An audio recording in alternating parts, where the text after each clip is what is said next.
UK is affluent country. We passed it in person. In fact, we walked into this building one Thursday morning.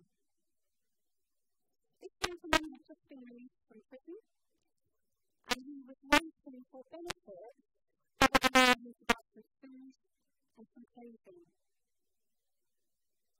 He was actually wearing a really ancient pair of boot shoes, made of canvas, completely worn out. They'd actually disappeared at the back, and no socks. His warning face was suffering.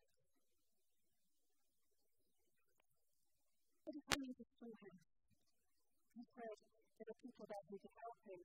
And we were able to give him a pair of new size 11 shoes. And we went around, and we found some socks, and then we found a spare pair of socks for him to take away, and he was able to walk out of here with new shoes socks. Just one of the many little stories of transformation that come out of our storehouse ministry.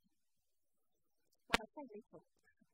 If it was you who had no shoes in the middle of winter, you might think that was quite a big story. Why do we relax when we hear stories like that? People think of there being a basic truth, an intuition that we all have, that things are not really quite as they should be. When we look around, we see that the world is broken in so many ways. Then surely it should be beautiful. And maybe when we look at ourselves and our own lives as well, if we're honest, we feel the same way about some aspects of maybe our character. Or maybe we look at our relationships and we see how they are broken in some ways. Surely life could be better. Couldn't it be so much more fulfilling? Well, this morning we're going to look at the Bible. And you know, the Bible is full of stories of change life. So when you read the Bible, you can read about a poet who becomes a great warrior. You can read about a hesitant public speaker who becomes an inspirational leader. You'll see storms who find freedom. And you'll find stories about scared, disloyal disciples who go on to be the pillars of the early church. You see, what happens is when people encounter God, they are transformed. And today we have one of those great transformation stories. It's a story of a man called Zacchaeus. And we're going to read it together. If you have your Bible, do turn with me now to Luke chapter 19. We're going to start reading at the beginning of that chapter. If you don't have a Bible, the slides will give you all the words of the chapter I'm going to read.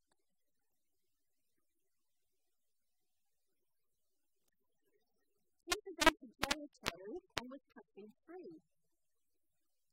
A man was there by the name of Zacchaeus. He was a chief tax collector and was wealthy. He wanted to see who Jesus was, but because he was short, he couldn't see over the crowd. So he went ahead and he climbed a sycamore fig tree to see him, since Jesus was coming that way. When Jesus reached the spot, he looked up and said to him, Zacchaeus, come down immediately. I must stay at your house today. So he came down at once and welcomed him gladly. All the people saw this and began to mutter, he's going to be the guest of a sinner. But Zacchaeus stood up and said to the Lord, My Lord, here and now I give half of my possessions to the poor. And if I've cheated anybody else of anything, I will pay back 4 times the amount. Jesus said to him, Today salvation has come to this house, because this man too is the son of Abraham. For the Son of Man came to seek and to save the lost. So all that we know about Zacchaeus at the beginning beginning of this story is summed up in his job title. He's a wealthy chief tax collector at the time. Now, if you were to meet a tax collector today, at the end of the service, exchanging pleasantries, you ask them what they do for a living, you might be tempted to make a little joke about their job. That would be unkind, but I can understand the temptation to do that. Back in these days, it wasn't funny. Tax collectors were known for cheating by spending more than their fellow Jews when they ought to. And they worked for the occupying forces, they worked for the Romans. So they were not popular people. And this Zacchaeus, he was a chief tax collector. So he likely got even wealthier because he had a whole range of tax collectors reporting into him, so he can rank up an extra commission for the land. He would have been hated by his neighbours. He would have been ostracized from the society around him. So all is not well with Zacchaeus. But this is a story of change. So we fast forward to the end of the story, and this is what we see. Zacchaeus has been transformed into a generous man dispensing justice and compassion. There's nothing outwardly to see. There's no physical change. He is still a short man. But there's nothing wrong with being short.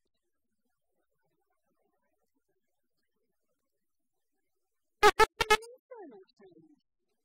And we see the evidence of that change in this generosity that we read about this episode. He gives away half his possessions to the poor. And then he admits to his past debt. And he says, I'll pay back 4 times any amount that I have cheated people out of. That is a dramatic transformation, isn't it? What on earth has happened here? Well, real change starts with an encounter with the living God. And that's what Zacchaeus has had. He has met Jesus and responded to Jesus. So what about him? So if you look at the 2 verses before the ones we read, we know that on his journey into Jericho, Jesus has healed a blind man. Great story. And I guess there's sort of whispers about that. And I'm ahead of him in Jericho.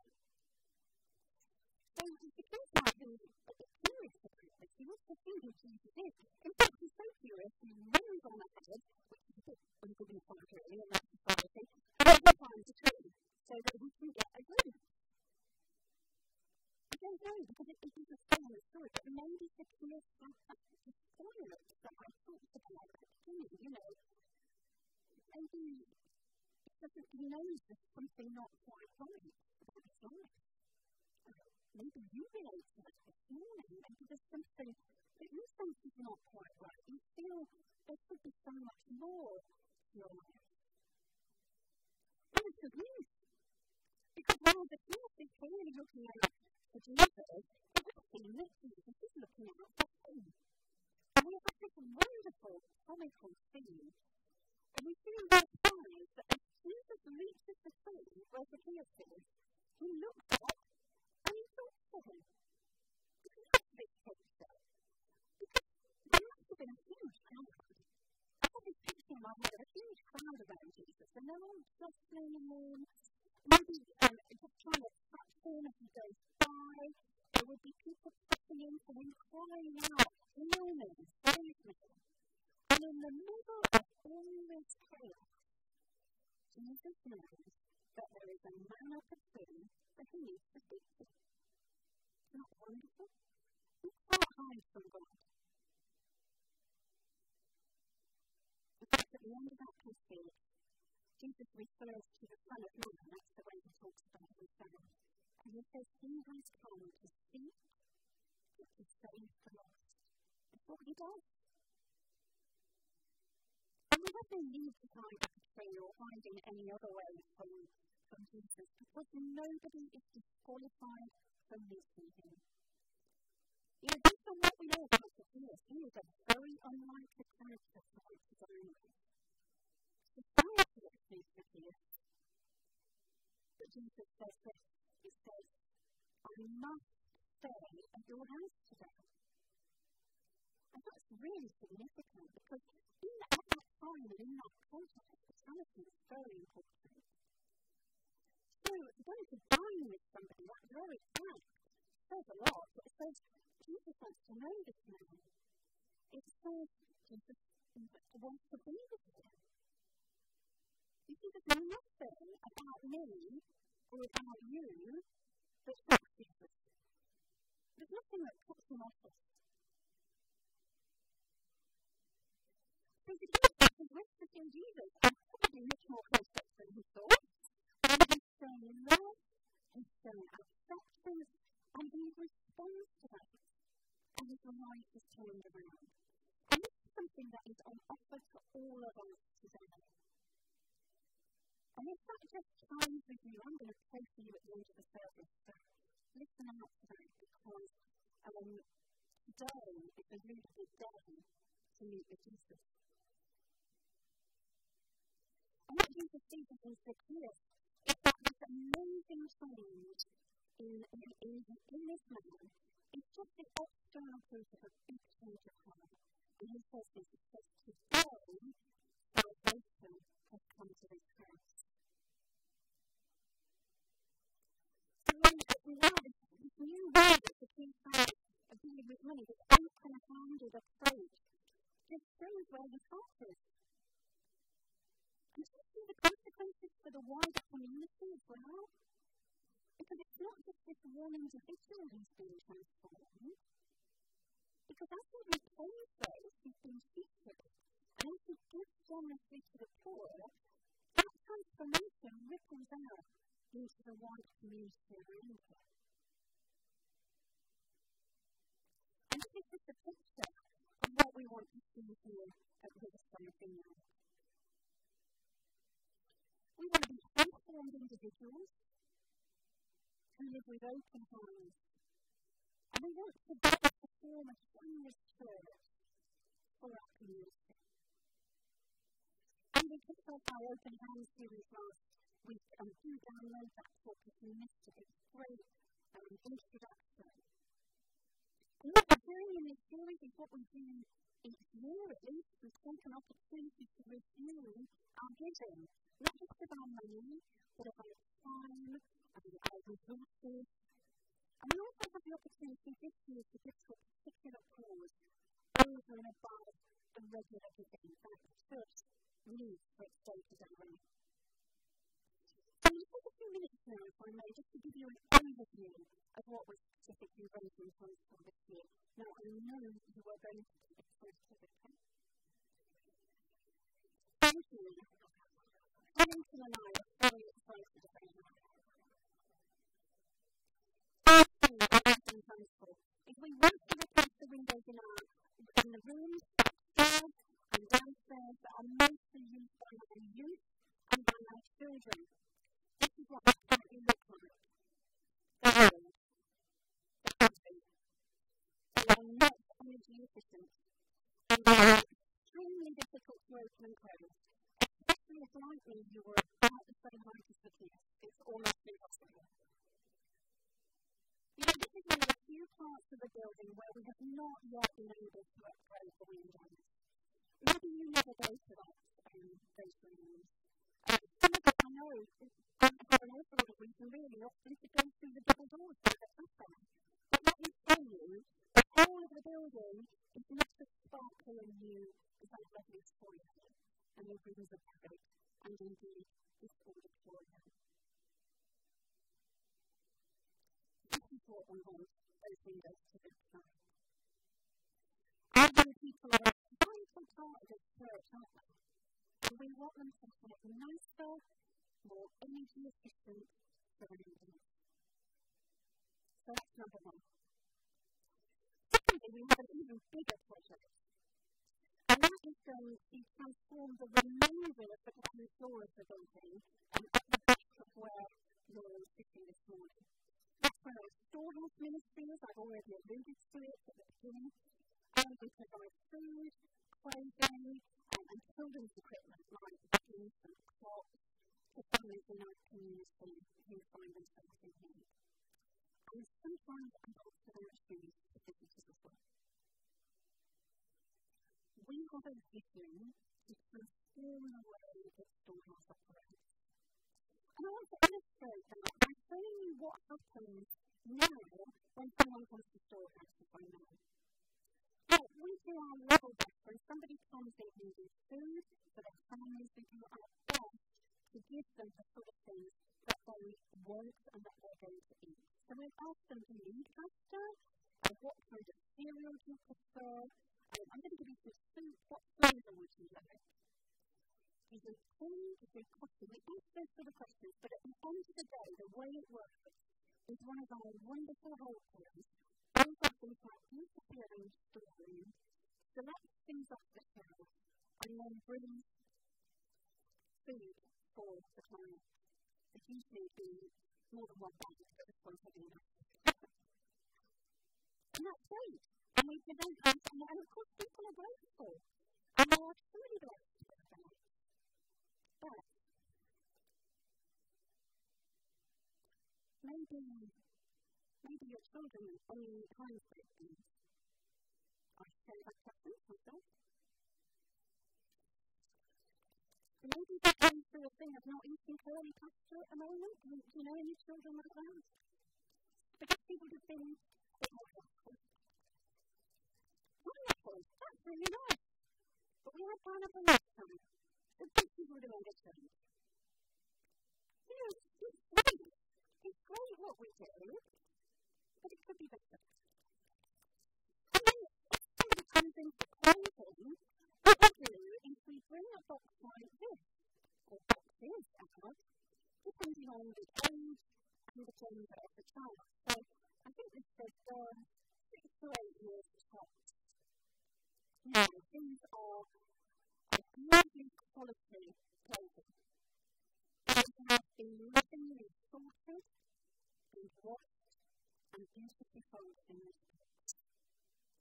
But the only way for people to choose the right size and the right type and the right style is to write. Like this. You know, this kind of box in TK Maxx is better than that. It's not our idea. It's not our idea. We want to make the storehouse experience more like normal shopping. Lauren did this with our lovely toy store a couple of years ago, and our vision is to transform the rest of the space so that we can provide a similar experience for food and for clothing. But in the end, we noticed that this ministry can explain it so much better than me, so we're going to watch a short film that sets some of the vision. Welcome to Storehouse. Storehouse is a construction ministry here at the Society House. We work with some of the most powerful families and institutions in the area, giving them food, clothing, equipment, education, and we work with them as their online breakfast, acceptance, and something to talk to. We work with hundreds of referrers around the local area to spend that they know and most of them. It still has to be something that keeps them running for 2 years. Still has started over 30 years ago. Design for the factors at the back of the Storehouse as a compassion ministry has always been something to do with the fact that we had our access to the part of our DNA. In recent years, we have seen a huge increase in the number of clients that are in need. As part of our business statement, we know that God cares deeply for those in need, and we want to see address those needs as best we can. We are blessed to have an amazing space here at Storehouse, but we would like to utilise the room that we have to make it a more welcoming space, a more practical space that can be used by the team and the client. Currently, we are struggling with space absolutely.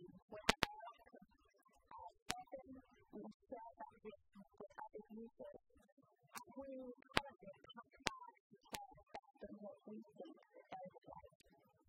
Our filter room is dull, it's old, it's dirty, and it's just really uncomfortable. And at the moment, our clients are choosing clothes that are different from classic boxes that we bring out to them.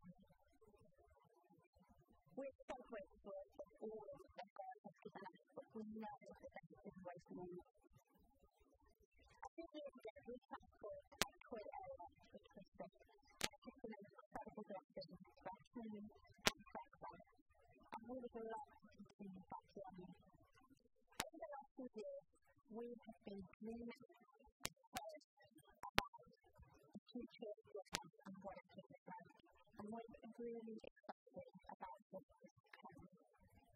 We would love to create a future with space for Christ to walk around and take our breath to their dreams or their places.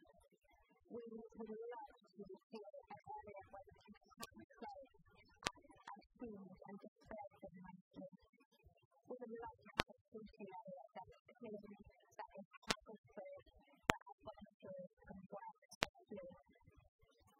We're so grateful for all that God has given us, for all of your support over the years. We would love to invite you into the next part of our journey.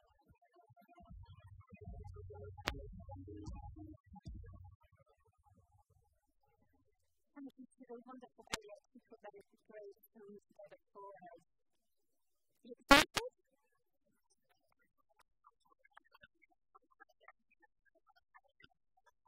You know, when we read about Jesus, we see that he always treated people with dignity and with respect, didn't he? And we just want to do the same.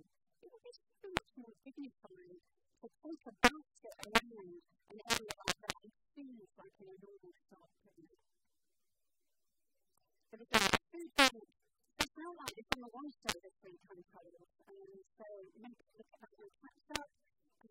Obviously, we have the idea first, but it seems that this is a good idea that's being adopted by others. So I want to tell you about the third thing that we're really wanting to press into at this time. We want to make some space for our local community to play their part in the storehouse. Why should we have all the fun? Now, we have a lot of fun locally, and support us really generously, specifically at Christmas, at Easter, with their harvest offerings, other local churches, schools, businesses. But the need continues to grow. I wonder when you were watching that film, and we had a shot of a food story, did you see the reductions? We do sometimes have that. When we have to say to people, I'm sorry, we don't have any milk this week, or we don't have any sugar. It happens. And we want to increase capacity. So we'd like you to consider installing one of our storehouse donation boxes, either in your place of work locally, or maybe somewhere else that the community gathers and you go to regularly, like a sports club or something like that.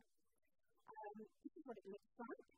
The idea is that your colleagues donate non-perishable food, and your role is to publicise that and volunteer to make sure when it's full, the donations get to help those here. The other thing is, businesses are generally crying out for opportunities to show that they are investing in their local communities. So we hope that this idea will be welcomed and present. So if you work locally, if you think that you should get involved in this way, then tick the box on the form that sends out with the leaflets we were talking about last week. This is the leaflet. Many of you I know picked one of these up last week, so in envelopes at the back. I know that many more of you have received one of these in the post during the week. If you don't have one yet, then we have them at the welcome point, so do take one before you leave so that you can read more about what we've been talking about over the last couple of weeks. So what are we asking you to do? We're asking you first of all to read this, and then to review your finances. If you want to think more about money, because the Bible says an awful lot about money. Jesus thought it was a very important topic. And that's one reason why we put together this little leaflet that's available at either side of the auditorium. It's called Generous Giving. What does the Bible say about money? So you can have a look at that and read what we think about tithing, what we think about giving to your local church as the first priority when it comes to your giving, all sorts of issues like that. It's really helpful. And then after you've done that, we'd ask you to pray. We need to pray. And then listen to what God is saying to you and act upon it. So what is God saying to you about your regular giving? Maybe your circumstances have changed since you last set up a standing order. And what is He prompting you to give over and above this to the projects that I've been talking about this morning? Calling it the open hand church center development. That's what I mean when that's what we talk about when we do those three specific projects that I outlined. We also have a budget for 2 projects that involve building work. We have an ambitious budget of £75,000. It is truly a wonderful vision. And then finally, fill in the response card that comes with the leaflet that looks like this. Somebody has already done that this morning and handed it in, so well done then. And you can bring it along with you to next week's service. If you're not going to be here next week on the 19th of May, then you can send it to the office another time. This is a big opportunity for us to open our hands.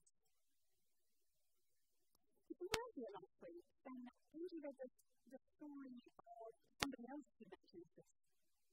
The fact that he did. It was a story about a young man who, like Zacchaeus, was wealthy. He met Jesus and was put off when Jesus told him to give away his wealth.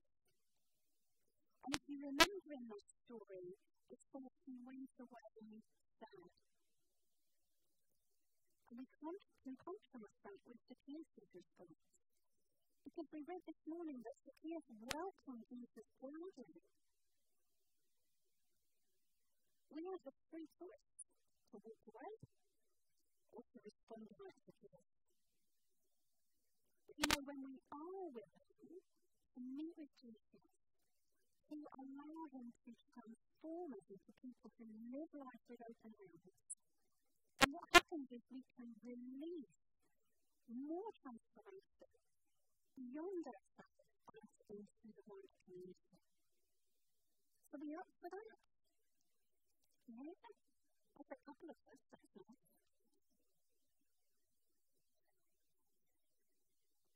It starts with us as individuals, just like it started with Zacchaeus. That's where it started. Most of us recognise that there's a need for change as we look around us, as we look into our own lives, things that are not quite right. And this transformation that we've been talking about, it's a life for all of us. It's what Jesus is all about. And there are some people here this morning, and Jesus is saying to you, today, I'm back to stay at your house. He doesn't mean literally, he's coming back to lunch. But there's an urgency to his invitation. Today is always a good day to decide to meet with and to respond